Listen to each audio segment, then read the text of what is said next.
Well, hello and welcome, folks, to day two of Solutions Wellness. And today I'm super excited to share with you a technique that will really change the quality of your life. So, today's technique will help you to unblock your mind and your emotions very quickly. It can kickstart your creativity, it can kickstart your imagination, it can help you to harness that power of the future by doing just that, allowing your creative mind to come forward. The third thing that this technique that is so powerful for you to do is it can focus your mind in minutes. It can help you to get that scattered mind that's all over the place and to focus inward. And it will be something, and here's the best part of this technique, and I'm keeping it a little bit of a mystery, but the best part of this technique is it's going to be something that you're so glad you did in 10 years from now, in 20 years from now, when you look back. And so today I'm going to talk about journaling, self-reflective writing, and give you a formula, a way to focus on what do I write? You know, a lot of people will say, well, okay, I'll get a journal book. I actually probably have one somewhere that I never use, says a lot of my clients, but then they have bought this book and they never have written in it because they don't know what to write. So today I'm going to give you some guidelines on how to do that and a structure so that you can follow along. And again, when you follow along with this structure, not only are you going to unblock your mind and emotions very quickly, you're going to kickstart your creativity and imagination. You're going to be able to focus that scattered mind and release a lot of pent-up emotion. So it serves so many purposes, and it's something that anyone can do. Because you see, the secret to journaling and why it's often associated with meditation is because you cannot write as fast as you think. So therefore, if you start writing down your thoughts, if you start writing down your feelings, you begin to slow down your thoughts. You begin to focus your awareness, your attention, and your energy on that part of your mind that is often holding a warehouse of stored emotions that you've been distracting yourself from, you haven't had time to deal with. And it's often that unidentified emotion, it's that repressing of our feelings that produces anxiety. So this journaling technique can help you to relieve anxiety and stress. It can help you focus your mind, ignite your creativity. It serves so many different purposes. So what you do is you take a regular journal book. Here's a couple of mine that I've used recently. And they can be, leather bound. It can be very simple. Find something that works for you. And if you don't have something today, then just take a legal pad, just take some notebooks and begin to write at the top of this journaling book. This is Mikhail's self-reflective writing. And I usually put like the year, like 2020. And again, it's important that you take some time now to think in 10 years from now, you're going to look back and remember these times, these chaotic times. And you're going to want to look back and see how are you dealing with it. And as you can review and pick up that journal book from that you wrote starting today and start reviewing, if you write every day about your experiences, you're going to look back with and remember details that you had forgotten. And it's going to help reinforce your own power. And you're going to journal it. You're going to write in the journaling process, you're going to write at the very top. You always want to date it. You always want to put the date down. Now, I've done this for many years, and I have some old journal books that I would pick up and I would put Monday. And I didn't put the actual date. And I look back and I have to try to figure out from other posts about what time I actually wrote that, because it's something that you really want to continue to do. And you also want to look back and kind of get a time reference. So the very first thing you do, or what I've done, is I take a pen, I grab one, and I'll write at the very top the date, today's date, with the year included. And now some people like to put time, it's 12:04 or whatever. I put AM or PM. Now that's a personal choice up to you. Is it a morning journal entry or is it an evening journal entry? It doesn't really matter to me specifically the time, but some of you might like to know exactly when you started journaling. So I leave that up to your discretion. So you want to date it, put AM and PM or put the time, and I'm going to give you things to focus on of what to write. So the first thing is, don't judge anything that comes to your mind. This is your mind. This is your emotions. Don't worry about this because no one's going to read this. This is not for anybody else but yourself. Where self-reflective writing can help you to see yourself, because it's hard to see the forest for the trees, right? It's hard to see yourself, but by journaling and writing down, you can reflect upon yourself. You can look back at this next week and learn a lot about yourself. You can wait 10 years from now, which I've done many times, and look back at old journals from 10, 20 years ago, and I'm just amazed at my mindset back then and how much I've grown and how much I've changed and how much I've evolved. So a journal is a wonderful friend. It's a wonderful technique.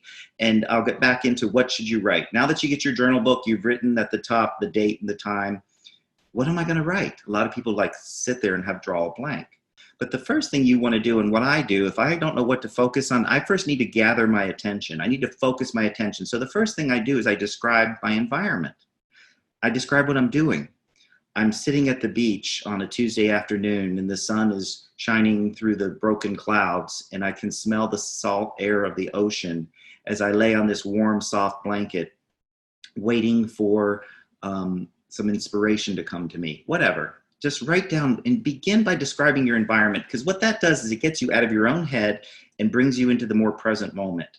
And the more sensual, meaning the more you describe what you're feeling physically, the senses, the sight, the smell, the touch, the taste, it helps to gather your attention and bring you into the present moment.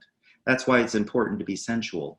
Sensuality means to be aware of the food that I'm eating, to taste it. Isn't that a novel idea, to actually taste the food that I'm eating?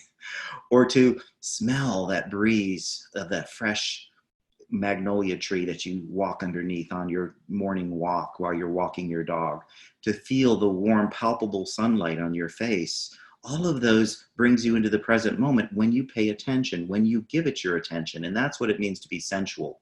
So I highly recommend, as you start this self-reflective writing process, that you take your journal book, after you've written the date, the time, or the AM, PM, then start writing about your environment. Start writing, I'm sitting here all alone in my apartment. It's a beautiful Tuesday afternoon and I'm feeling, write down how you're feeling. You can write the clothes you're wearing, write down whatever it is. So you start your journaling with that, and just spend 5 minutes, 4 or 5 minutes writing that down.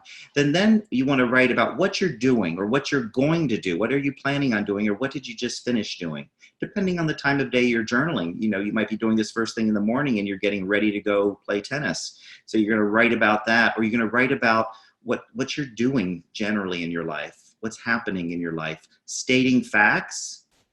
Journaling is about stating facts, stating feelings, stating fun things that you want to do, and stating your frustrations. Facts, fun, feelings, and frustrations is what journaling can help you to do. Remember those 4 F's. The facts, fun, frustration, and feelings. That's the purpose of allowing yourself to get in touch with that part of your nature. So then after you've written what you're going to do, or what you're doing, or what you just completed doing, then how do I feel about that? That's the third step.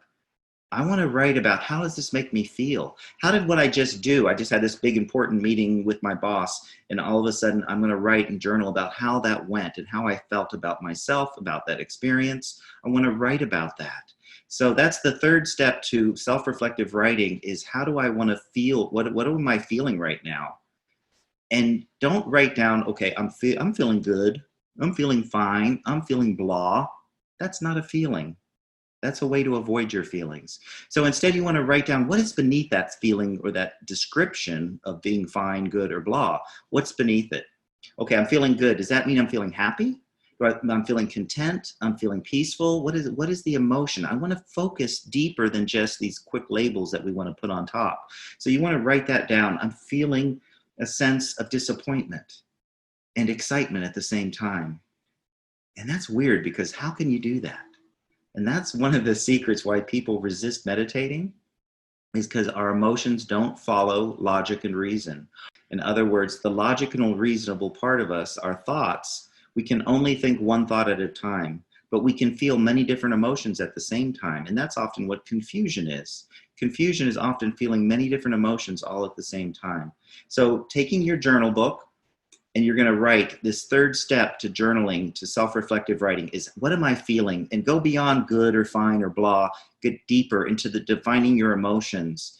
And how does that feel underneath it? Really begin to write and start expressing your feelings. Start writing. And here's another secret. Don't worry about sentence structure, spelling, grammar. No one's going to be reading your journal except for you. This is a record of your life. Expressing it onto paper by writing in your journal book. That simple act will express that unexpressed emotion. It'll take these bottled up feelings that you have inside of you and begin to put it onto paper.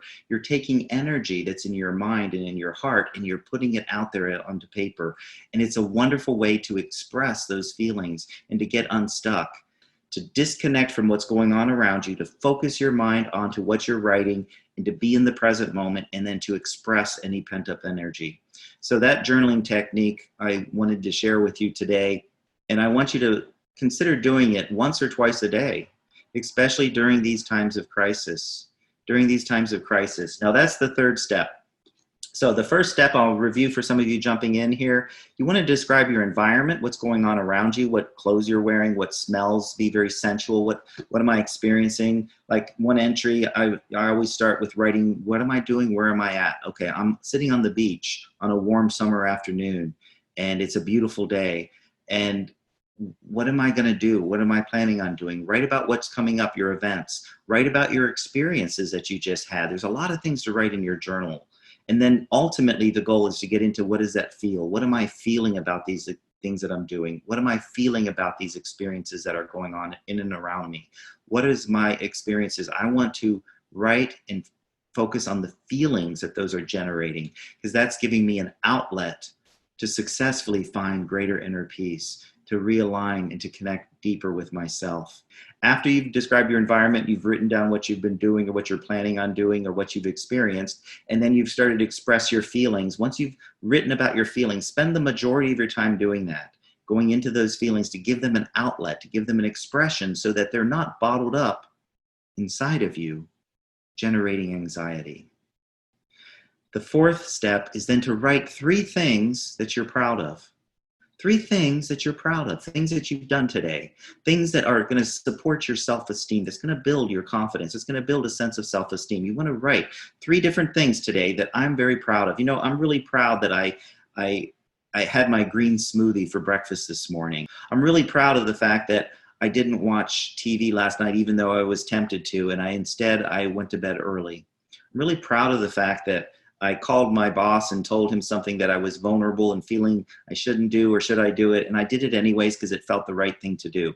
Focus your awareness. Again, you're focusing on building self-esteem. You're not sitting there thinking about what's wrong with you. You're not sitting there thinking about what you need to do, what's incomplete in your life, what vulnerability you are. You're focusing on an accomplishment.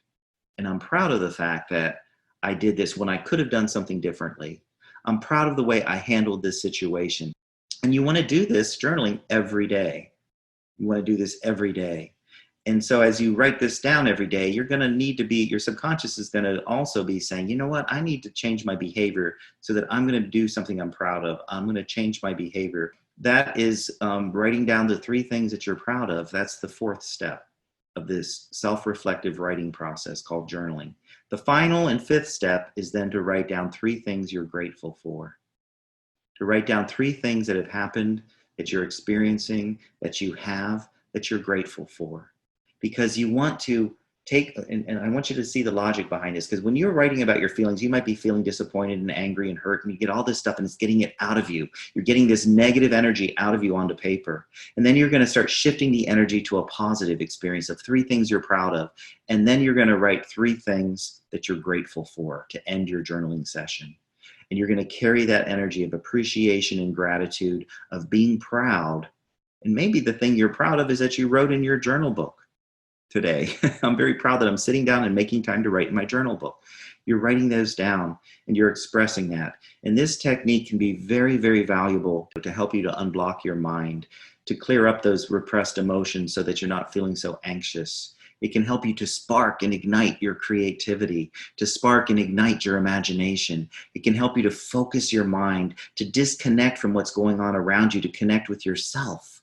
And then it can also be something that in 10 years from now, when you look back on your life and you pick up this journal book and you sit down one afternoon, one rainy afternoon, and you reflect on all that you went through in 2020 and all the details, and you're going to remember this happening and remember that taking place. And you're going to have this record of this most magnificent time in history.